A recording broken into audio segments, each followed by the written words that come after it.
We've got that Friday feeling. It is another What a Shout brought to you by the Racing Post and Bet365. Our sponsors, myself, Dave Orton, back in the chair. Again, delighted to be here with all the big calls on all the big races. We promise you big guests. We promise you big news. Everyone's talking about the new normal going forward for racing. I think it's fair to say after Glorious Goodwood this week has been slightly subdued, and this weekend even. No Curragh Cup at Ascot. But the news, it has been rolling in to save the day. And do we have a bigger guest for you this week? We don't indeed. Ed Chamberlin from ITV Sports Racing does indeed join us. Ed, delighted to have you on. Dave, thanks for having me on. Very kind. Absolute pleasure. I mean, this is a bit perverse, isn't it? You know, me interviewing you, but this is what it's going to be. This is the news week for you, Ed. We couldn't have got you on at a better week. We've been trying to get you on for a little while. You are a punter as well. We'll get to all that. We'll let the viewers out there know all about Ed Chamberlin, what he's done in lockdown, all that sort of thing. But first of all, tell us the news that we have all been waiting for. Finally got over the line. Why did it take so long, Ed, first and foremost? You must be absolutely over the moon. Until 2023, we finally have that deal, ITV covering terrestrial racing. Fantastic. Yeah, I think it's good news for everybody. Racing needed some good news, didn't it, Dave, in the current climate? And yeah, we've had to wait a long time. I stupidly thought we'd be able to do it quite quickly because I'd obviously come from the football world where they have a limited window where you do the deal. And they also have one person, Richard Scudamore, as was in my time, running the deal, very much collective bargaining. Well, racing does it completely differently. So to get a racing deal done on terrestrial television, you've got to have agreement from our jockey club, RMG, etc., which is complicated and difficult, but very thankful to everybody, and particularly my boss, Niall Sloan, who hung in there because at times I thought it wasn't going to happen. A plug-in for the boss as well, very wise on a scorching Friday. It's coming up. We've got Paul Kealy back in the studio. Paul, absolutely delighted to have you back. Have you been betting this week, or has it been a bit of cold turkey after? I haven't done much. Glorious? It's been a bit of cold turkey. I had a couple of bets yesterday, didn't do any good. We'll probably have a couple later on today. A fair few for Saturday, though. Right, happy days, because this was supposed to be the Curragh Cup meeting. Obviously, we know what happened. There's a global pandemic out there. We can't have that. There will be racing at Ascot. Haydock, we're homing in on a really good card at Newmarket as well. Good to hear you've got some pals waiting in the wings as ever. Pat Cooney from our sponsors, Bet365. Good morning, Pat. Good morning to you, Dave. I think it's ironic, isn't it? We're talking about there's a lull in the weekend's cards this weekend, but it is Ascot, Haydock and Newmarket. There's top tracks there, so plenty of good horses on show for us. Maybe not the Goodwood levels, but still a fascinating weekend ahead, I think. We've got another mammoth Sunday coming up as well at the Curragh. Another Group 1 for you, the Phoenix Stakes. We'll get to that later in the show. Don't forget, if you're yet to sign up to our sponsors, Bet365, we've got a referral code. It's SHOUT365. £5 up to 100 bet credits. Terms and conditions, they do apply. Right then, the hot topic. Well, as you guessed, there's only one. It has been a big news week. If you pick up your Racing Post this morning, you'll see the BHA finally looking into these jockey appeals and why they're all being overturned. But that's not a hot topic for us. No, sirree. It's all about ITV. Oh, finally back on terrestrial television. Before I come to Ed Keels, let's get a word from you on this. It genuinely is so important, isn't it, for us to have it on one of the main channels? It's absolutely crucial for the sport to have a shop window and to as many people as possible, basically. So having it on ITV, I mean, the numbers during lockdown have been brilliant. I mean, it's been, you know, if there's been any good news for racing during that period, obviously prize money levels have tanked everywhere, but if there's any good news, it's the fact that we've had loads and loads of coverage from ITV, particularly Sundays. Now, Sunday was a dead day for racing in Britain for so long, but now with no crowds, courses are actually putting on some decent racing on a Sunday. I hope that continues when we go back to normal. It would be really good. There are issues with corporate sponsorship, etc., and hospitality, etc., that they don't get on Sundays. But, you know, to have racing, if we could get racing on Saturday and Sunday throughout the year, top class on ITV, it'd be fantastic. It's great for the whole industry. So Ed, we're delighted. We know you're delighted as well. You've been doing the rounds a little bit, you know, talking about the good news this week, or a couple of articles that you've done. I've seen you on a couple of other shows as well. Let's try and get some slightly different angles then, Ed. I mean, 94 days. Was it all about being on the main channel? Was that one of the pressures that you had at ITV? There were a number of difficulties to get it over the line. That was one. But I think it's fair to say one of the success stories of our tenure has been the growth of ITV4. Because when we started, you'll remember all those headlines, racing's disappearing to backwaters was a word that was used about ITV4, which was complete nonsense, I thought, at the time, because ITV4 is a terrestrial channel and not difficult to find these days. And ITV4's success has been very satisfactory, if I'm honest, Dave. I like proving people wrong. And for ITV4's figures to be 2% up on the equivalent days in 2016 is particularly satisfactory. So yeah, getting days on the main channel is important and was a stumbling block for a little while, but to me, it's never really been a big issue. Okay, let's talk about these Super Sundays then, Ed, as well. I mean, look, Yeah. we're over the line, happy days. We can worry about 2023 a little bit later on, I think. I'm sure you've still got people behind the scenes working on that already. Let's hope you Don't even go there. Let's hope you have. But these Super Sundays, hopefully you've been seeing a bit of the productions that we've been turning out, and we absolutely love them. Bruce Millington, friend of yours, ex-editor Racing Post, has been coming on. He's been championing this for quite a long time. They are fantastic, aren't they? This isn't the first time you've worked with Pat Cooney, of course, is it, as well? And Pat, you've got a question for Ed about, I believe you're going up to Perth, is that right, on a Sunday? Yeah, I mean, one of the great things that I think ITV are doing is they're broadening it out. It's not all about the big meetings, and they go into the tracks we haven't seen before.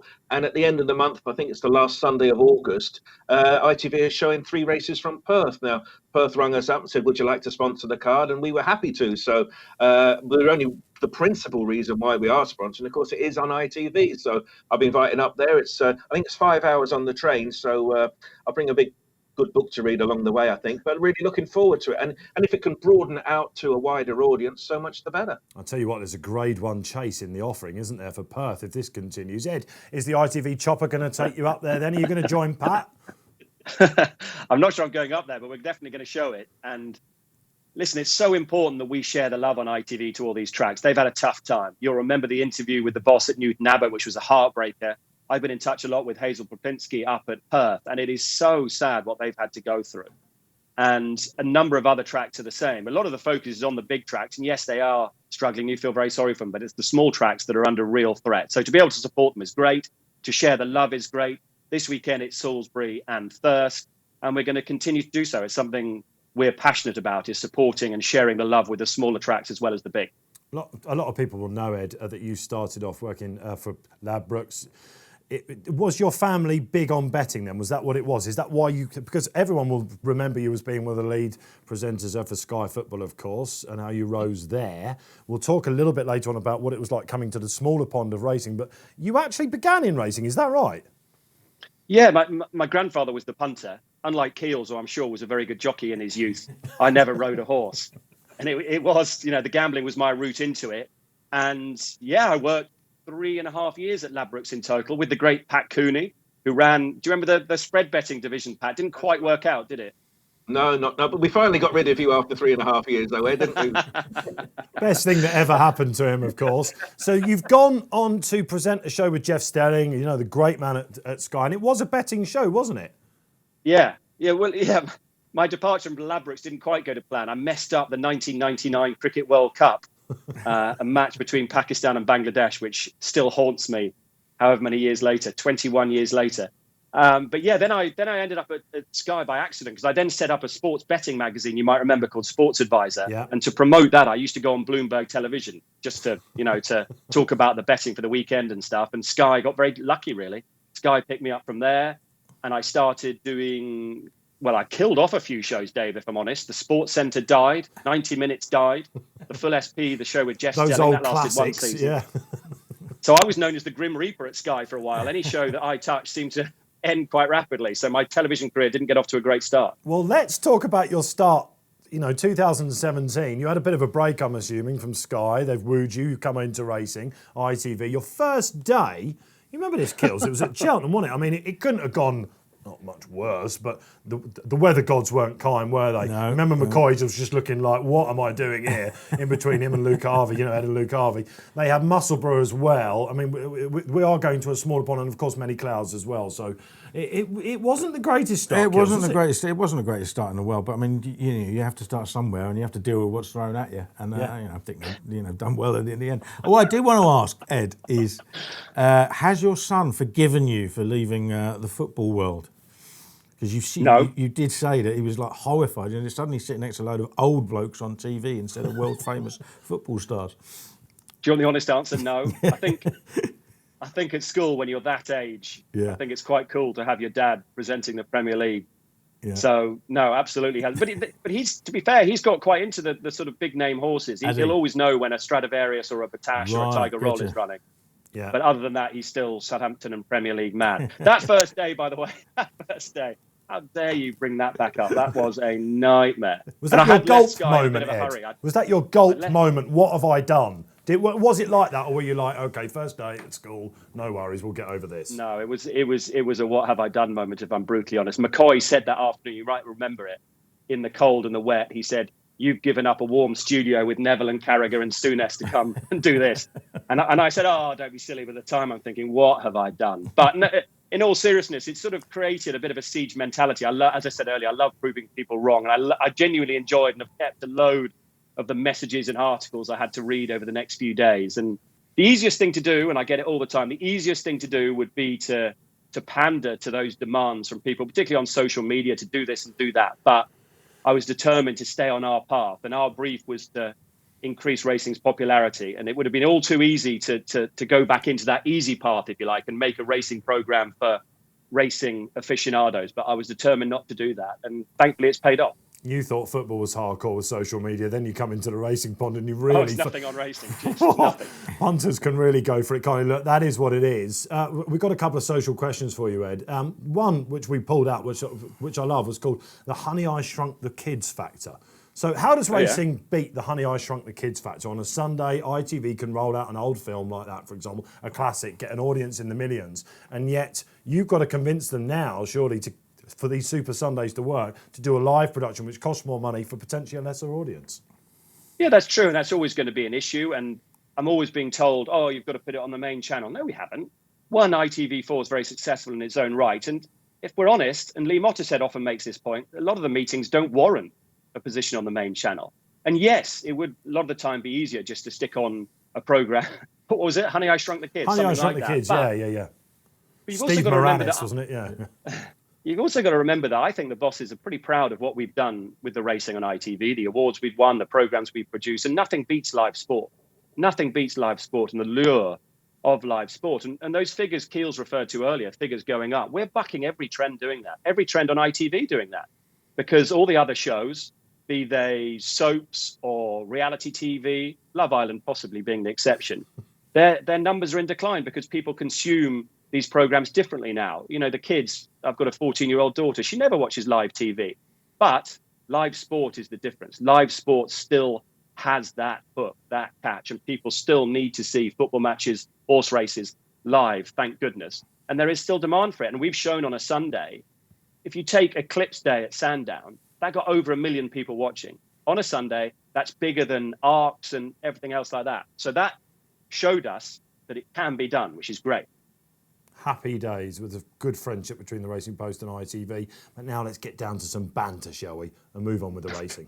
Right then, racing clues from the last week. Be fascinating to see what the chaps have got to say about Glorious Goodwood. Let's face it, that's where we ought to be honing in. And we've got to talk about Stradivarius as well, the poster boy for the Cup division. 4 Goodwood Cups, unprecedented. Racing Post handicappers now have him just about the best stayer of all time. Yeah, I think it's hard to argue with that. I mean, he just keeps coming out and winning and winning and winning, whatever circumstances are thrown his way, soft ground, fast ground, and whatever's thrown against him. There was a supposed big danger in the Irish horse, whose name I've forgotten. Santiago, that's it. Should remember that because I backed him for the Queen's Vase. But he just confirmed he's won very easily. I mean, okay, Santiago hasn't proved as good as he looked like he was going to be. Will he go on to a ledger then? No, now. Santiago, a 3-year-old against Stradivarius. He could and should go for a ledger, obviously. I think we've seen that he's got limitations, though. I mean, if he hadn't run against Stradivarius, it'd probably be a very short price for the ledger. But now people are thinking, well, we might be able to take him on. And we might get a nice big field, strong St Ledger, as we have had in the past few years. But no, Stradivarius, really, really good horse. I'd love to see him running the Arc. Don't see him winning it on fast ground.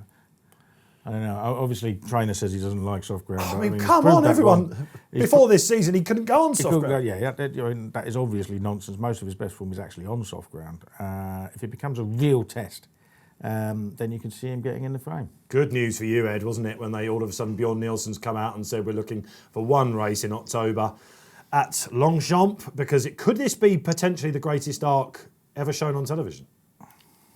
Potentially, it's looking quite good, isn't it? Let's see what happens over the next few weeks. But I thought what was noticeable in the quote from Mr. Gosden, where he said Mr. Nielsen would like to go for the Prix Foy and the Prix de l'Arc de Triomphe. I just wonder with that trial, those races are so messy, aren't they? Keels, 5-runner Foys. That's right. I mean, those sort it of wouldn't comments, surprise me if he got beat and there was a change of plan, but we'll see. That's right. Those sort of comments from trainers tell you that they don't want to do it. I mean, I had the same thing with Willie Mullins and Lorena in the Champion Hurdle. This is the owner's plan to go to it, and he said it's the owner's plan to go for the Champion Hurdle, and that's our plan. Now, if it was his plan, he wouldn't have said it was the owner's plan in the first place. Yeah, fair enough. It was a telltale sign that Willie Mullins didn't actually think he had a Champion Hurdle horse, and John Gosden probably thinks Stradivarius is not a 1.5 mile horse. Isn't it remarkable, Ed, that in this year, throughout lockdown, we're thinking, will we come back? June the 1st, we all grabbed it, didn't we? Absolutely grabbed it. And here we are. We've seen some of the best races for a long, long time. You mentioned the Eclipse. That was absolutely sizzling, wasn't it? Royal Ascot was amazing. Glorious Goodwood, we've seen all the form bedded down now. Isn't it lovely to be talking about the Arc, and what an Arc we've got? What about Battash as well? No crowd, of course, for Battash. We were talking last week, weren't we, Kills? We said, if you could... if you were Charlie Hills and Hamdan Al-Maktoum, his owner, if you could plot a campaign going forward for Battash, no crowd whatsoever at any of these tracks, is he going to go and just win the Nunthorpe now? Is it that simple? Well, I think those 2-year-olds, it could be really interesting in the Nunthorpe with the 2-year-olds. Golden Powell's definitely coming for Wesley Ward. It sounds like Art Power might come as well, and there might be a couple of other 2-year-olds as well, and that's a lot of weight to give away. But he's so important for us on ITV. When you think, we talked about our numbers being big over the last 4 years. It's not just in lockdown. We've been so lucky, Dave, to have Stradivarius, Tiger Roll, and Naval. And Battash for us is box office, probably even better than Stradivarius in a way in terms of engaging new people because he's up against the clock. Yeah. And him breaking that record was so exciting for sports fans. It was great. And I learned a lot from last week. I learned from you not to wear a blue shirt to a summer wedding, but I also learned that the clock is going to be really important for us moving forward, which is one of the frustrations. Well, quite absolutely. And and again, Ed, let's come to you with this. How do we make it not boring speed figures? How do we make too much information, which they have in jurisdictions like America and Australia, where the punters thrive on it? In fact, they couldn't do without it. But here, a lot of people just want to be told, don't they? They don't want to read all this data on screen. Tricky balance.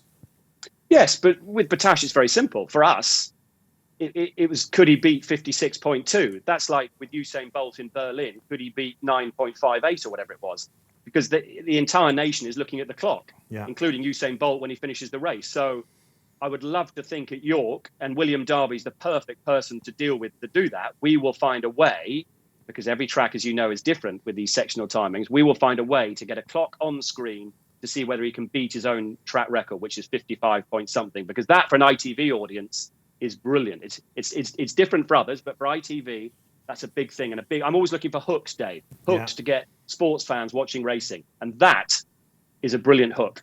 Yeah, absolutely. It's exciting stuff, isn't it? Talking about exciting, finally, we've got a mile division, which is hotting up, Kills. Mahatha in the Sussex Stakes billed the race of the decade. Did it live up to that billing, first and foremost? I think, for a long, long while, we've had a very weak mile in division, since the days of Frankel, basically. The horses that Frankel beat would have been, 5 to 1 on to beat a lot of the horses that have topped the division over the last few years. But Mahatha looked very, very good. I mean, he ran into his own share of trouble in that race and still came round and quickened up really nicely. Don't rule out Kamiko getting his revenge, though, because, I'm not saying he would have won, but, he had no sort of run there. He was definitely the second best horse in the race. Rusty Murphy was never able to go for him, and what a breath of fresh air he is. I mean, the first, how many jockeys will be the first to jump off the horse and say, my fault? Like, I'd love to do that again. Which Slightly is what different it does. world, isn't it? Yeah, exactly. I mean, you've seen many times some jockeys refusing to speak, etc. after a race like that. But he's first to put his hands up. They'd like to have another go. Hopefully they will at some point. QE2. I mean, you don't know. When it comes to Champions Day, you don't know what the ground's going to be like. Hopefully we get some decent ground. But Keels, did you see the angle? Keels, did you see the angle that we showed from? We had a blimp. It's the ITV Racing blimp. Yeah. At Goodwood. And I just thought, I went against what everyone else thought. I thought Kamiko had an opportunity at one point to quicken into a gap that almost emerged. He was definitely unlucky, and I totally agree with you about Oisin. But I'm not sure. I think he was the second best horse in the race, but I think Mahatha was massively, massively superior on the day on that track. I think you're probably right. I just, okay, he didn't go through that gap at one point, but you don't know how much they're going to find once they do get rolling. And he found loads when he won at Newmarket. Got to remember they went strong that day, and I think probably Pinatubo especially is better than we've given him credit for this year. He's a Group 1 winner this year at He's 3. a Group 1 winner since, and I was quite low on him for much of the season, but I think that's good solid form, and I think he's worth another try. I'm not saying he'll beat him. I would make Moharth a favourite. But I would definitely have Kamiko second in the betting, whatever else there was against him. There was a school of thought out there, a tribe, if you like, Ed, that said Moharth got Jim Crowley out of trouble, of course. It wasn't just Kamiko in the race. Did Colin King go too soon? One thing that punters and racegoers don't have the benefit of, which you do at the moment, Ed, everyone thinks, a lot of the time when you're watching on television, that these crowds come to clap their champions, and that's right, a large percentage do. But when I got into racing, one of the magical things was going into these, Newbury, for example, on a cold morning and watching Nicky Henderson with Mick Fitzgerald, his then stables, you could see them talking after a defeat. What was it like with the fallout from connections from Kamiko, which of course we know all about on social media, but also Colin Keane and Ger Lyons as well? What was the vibes coming out? Silence. Because you're all kept in different zones, Dave. It is the most bizarre experience. The Derby was the strangest experience I've ever had in sport after that race. You're not party to any of that. You're kept in specific zones, which is totally understandable in the current climate. But that's the sadness of it. And presenting it is so hard. One of the things I found most flattering in the last few weeks, people have been criticising our shows as if they're normal shows. They're nothing like normal shows. We're working with a skeleton staff behind the scenes who we can't even see. We're not allowed to meet with them. We haven't even got the ITV headquarters open at the moment for making VTs and stuff. And on the track, you're totally isolated in silence, trying to make racing sound exciting. And these are exciting races, but they're coming in to complete silence, and we're not seeing any of those debriefs or anything like that. But that Sussex Stakes, honestly, was one of the best races in our 4 years. It had the lot. It had everything from Goodwood in the sunshine. It had drama. It had controversy. It had a brilliant finish. It had an excellent winner, it had a bad luck story, and it had, most important, you could argue, a fabulous, fabulous story with Marcus Tregonning back in the big time on the main table. And that was brilliant because he's such a good bloke and such a good interview for ITV. Yeah, Pat Cooney, you are waiting in the wings. Give us one, Pat, from Goodwood, one horse that you want to take out of the meeting, putting you on the spot. Who's it going to be? Well, I was impressed with the lucky last on the Saturday. Murad of Owen Burrows, who won the handicap under top weight, came from an impossible position with Kieran Fallon aboard. And although he's only a handicapper, he's a gelding. I'm sure he'll be around for a few more seasons to come. He could be the horse. I think he won that off a 95. You can imagine him making the breakthrough, bringing a group horse next year. But just interesting on the Moharth debate. It's amazing to think that Palace Pier seems a bit of a forgotten horse, doesn't he? He won at Royal Ascot. He's favourite to win the Prix Jacques de Malouin. I'd just love to see him, Kamiko, Moharth on, shall we say, a more orthodox track other than Goodwood, and find out again. Let them go head to head once again. It'll be a real thriller. Yeah, so listen, we're starting to sizzle up the flat season. It's far from over. And you heard from Ed there. This isn't always as easy as it looks. Remember that, you lot on social media.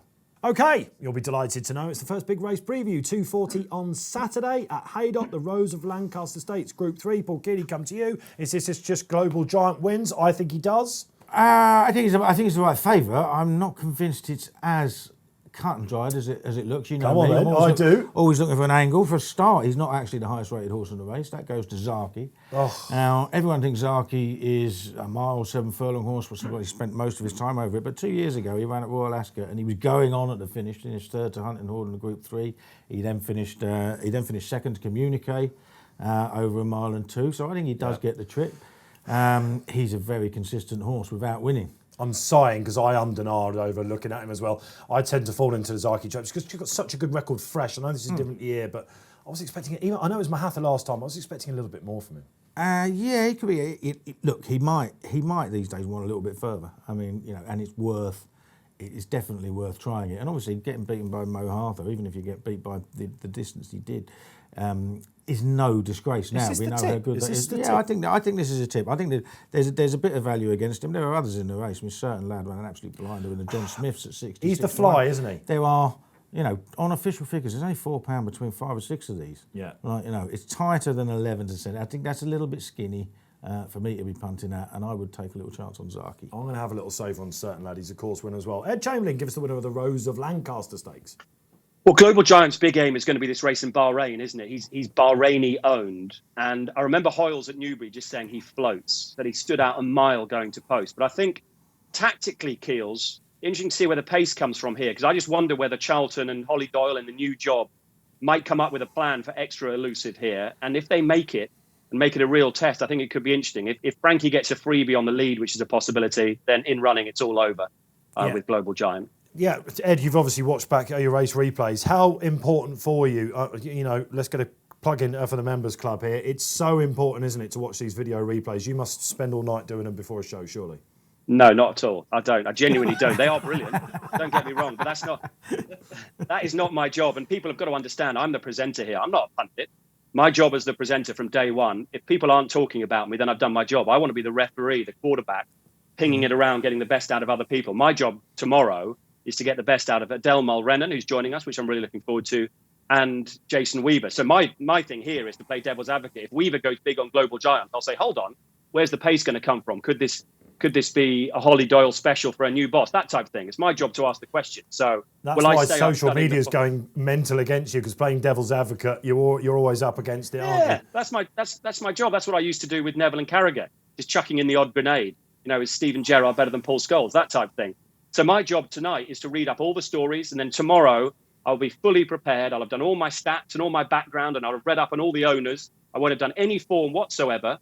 And then tomorrow I'll read all the newspapers are my absolute favourite thing in the world. Tomorrow morning at breakfast, every newspaper, noting down little stories, little sidelines, so that my job is to ask good questions, not to pour through the form and tip horses. That is not the job of a presenter. If I start offering an opinion, Dave, a bit like Steve Redgrave, you've got permission to shoot me. So who wins the race, Ed? Come on, who wins the race? The punters want to know. Get your pundit hat off. Where is your race replay showing you? You should. I'd wait possibly and play in running. I think if Holly goes to the front on Extra Elusive, I think that could be very interesting indeed. If Frankie gets a freebie on the front, start the car, as David Lloyd, who loves his racing, Bumble would say. I think that if you watch that Newbury run, the Stevenson Stakes that Ed's on about, Extra Elusive is going to have to change tactics because it's a sharper track at Haydock. Pat Cooney, who wins? The money all week has been Global Giant, but his price wouldn't thrill anybody, would it really? I think he was always handling Extra Elusive at Newbury. I think the fly in the ball really is Fox Tal, a horse I thought was going to have a terrific season this year. Me too. He's been an absolute disaster, hasn't he? Both runs. He's got no breaks at all. You're talking about who's going to make the run. And I just wonder if Andrew Baldwin would say, look, he says everything wrong. He's beaten after half a month. Just let him go. Just let him go and see what happens. So I thought that he might just be the one who could just be making the running. I keep coming back to Zaki. I think he's one of these that at some point the honeymoon will be over. But I do think maybe 10 furlongs, just drop him in behind, ride him stone cold, Ryan Moore aboard. He is the top rated in the race.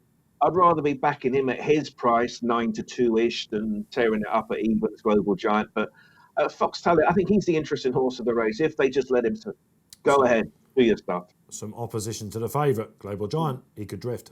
Moving on, Newmarket comes to the party. Still on the July course, loving the racing there. And the 320 is the Sweet Solera Stakes, of informative fillies race. Last 4 years, this has been the Hannon and Mark Johnson show. And lo and behold, they've got the two market leaders, Keels. Are we concentrating on the two powerhouse operations, or? I would concentrate on the two. I mean, Fly Miss Helen of Richard Hanners is very interesting. There was a monster word for this overnight before she ran at Newbury, and she didn't disappoint anybody. She was 14-1 originally.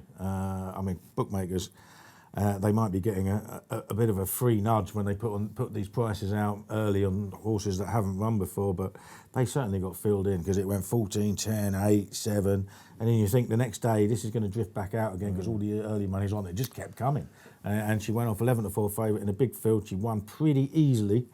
My reservations would be that of the next 5 home, only the runner-up had run before, and that one's been beaten again since.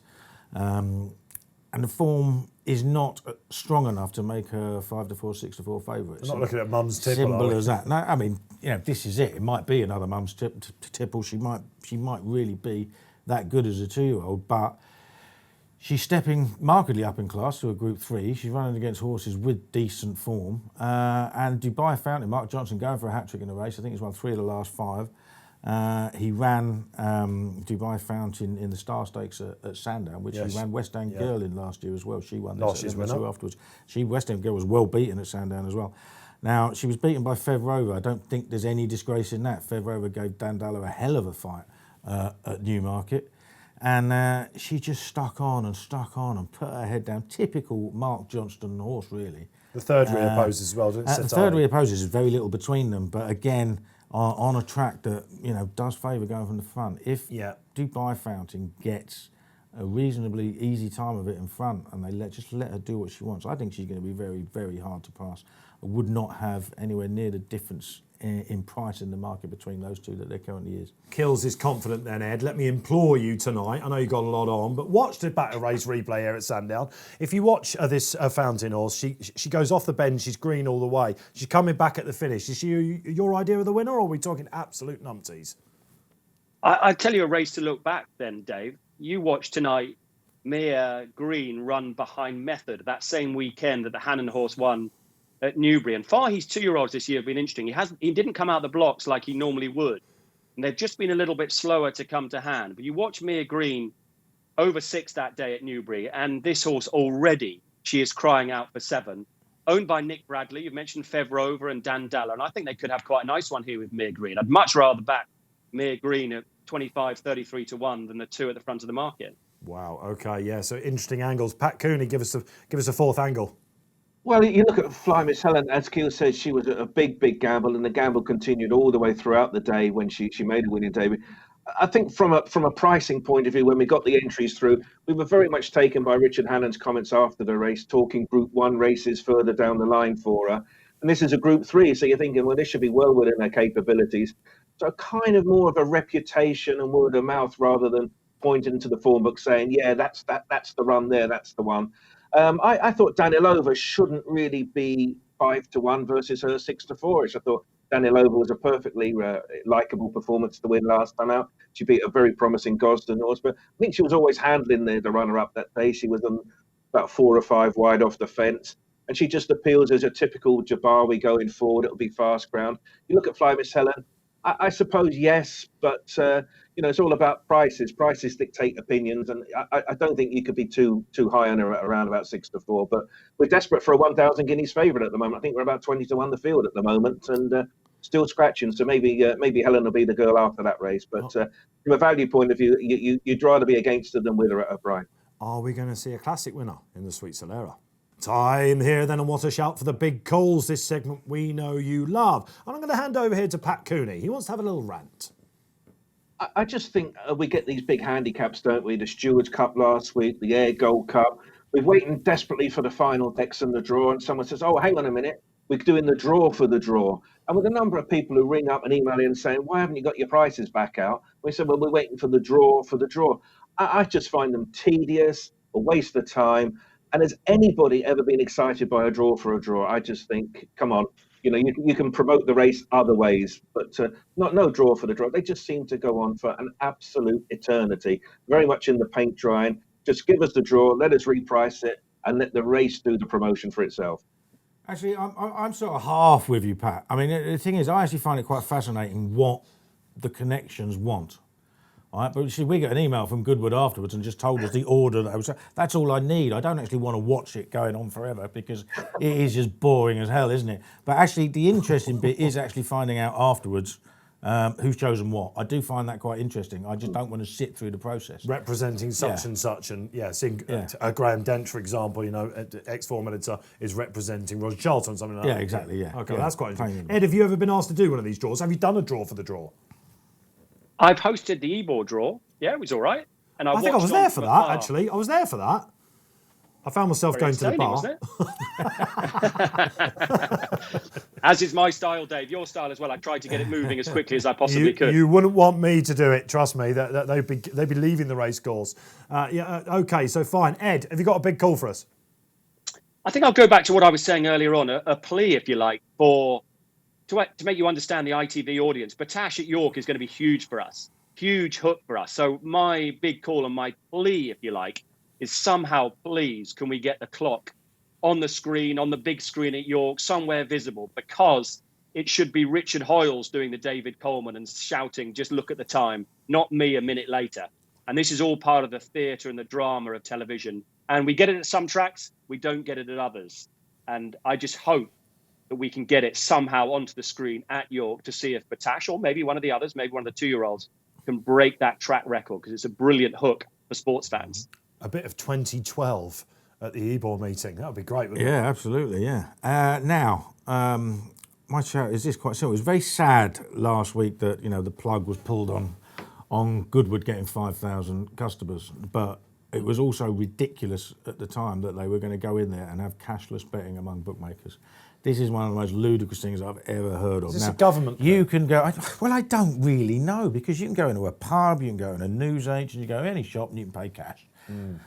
So why can't you pay cash at a racecourse? I mean, betting in cash is part of the fabric of racing. When you put it like that, it seems insane, doesn't it? But not only that, it's an absolute killer for the on-course bookies, because if you've got to make a bank transaction to have a bet, right, you're just going to do it on your phone.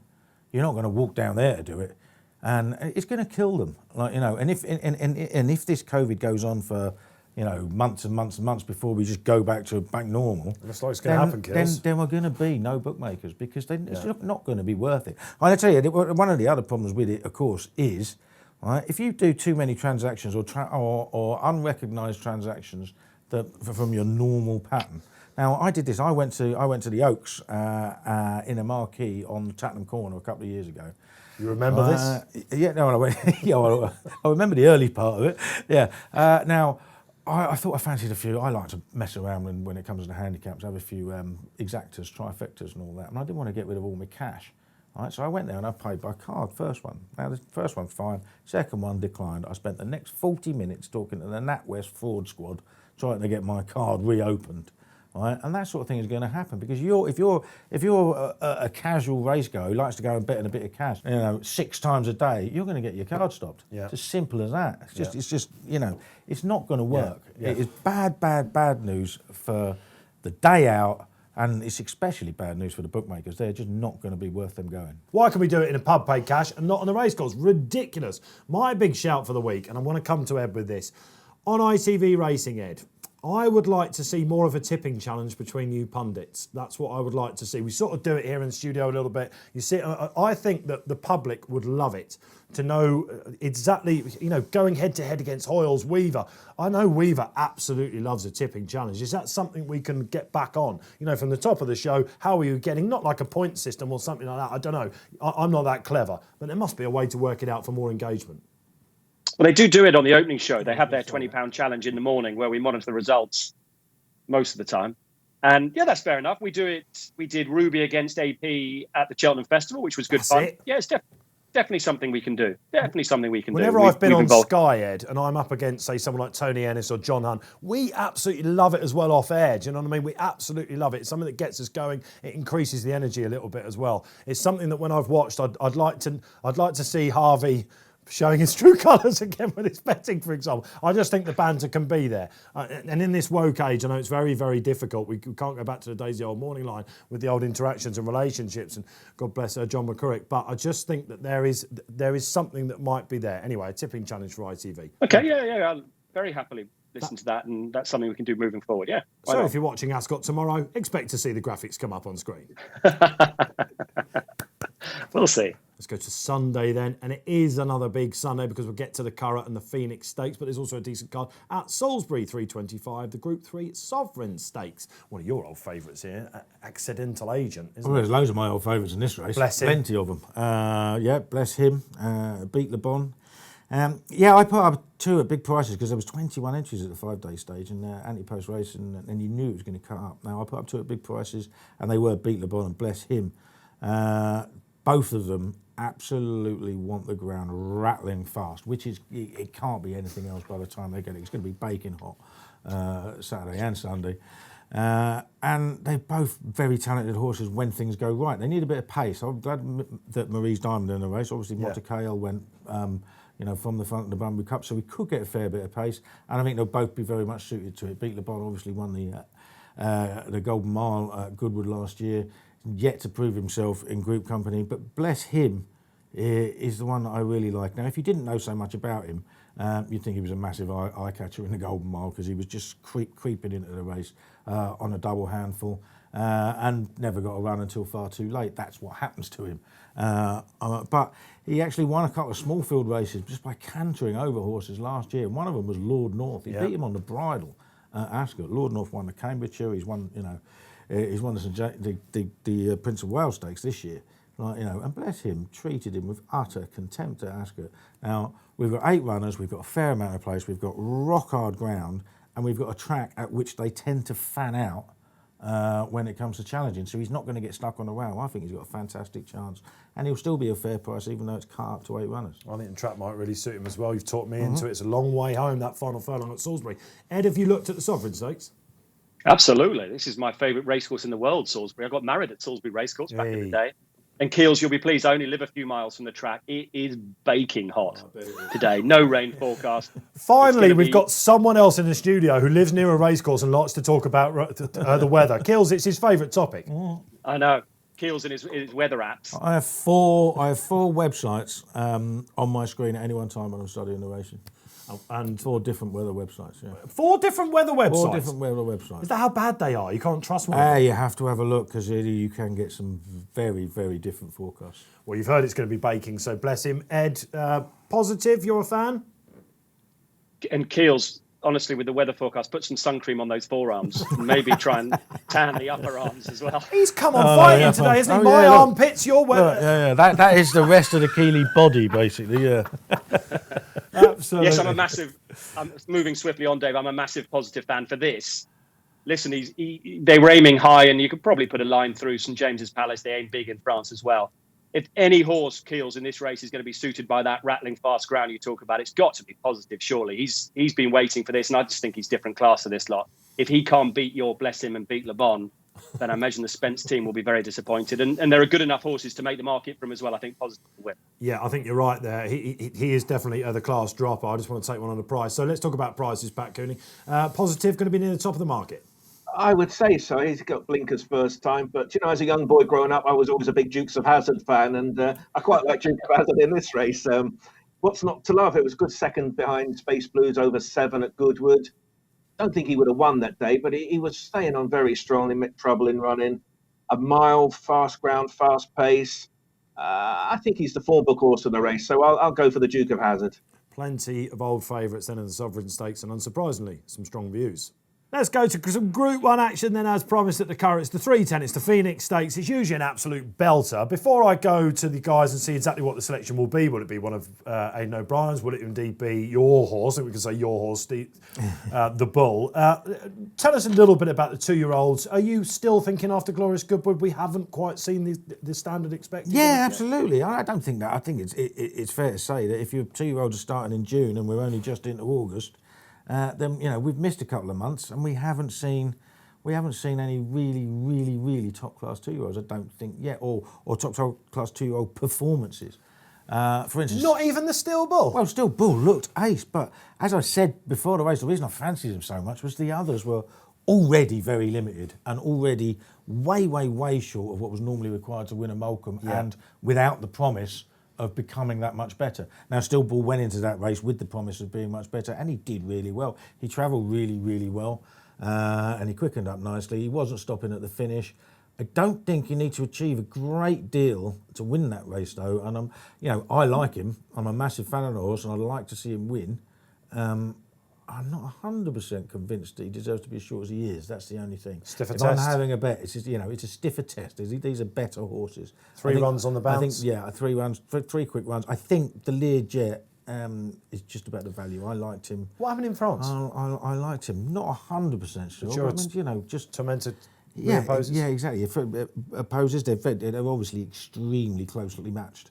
But I think the Learjet at the Curragh, I think that'll suit him.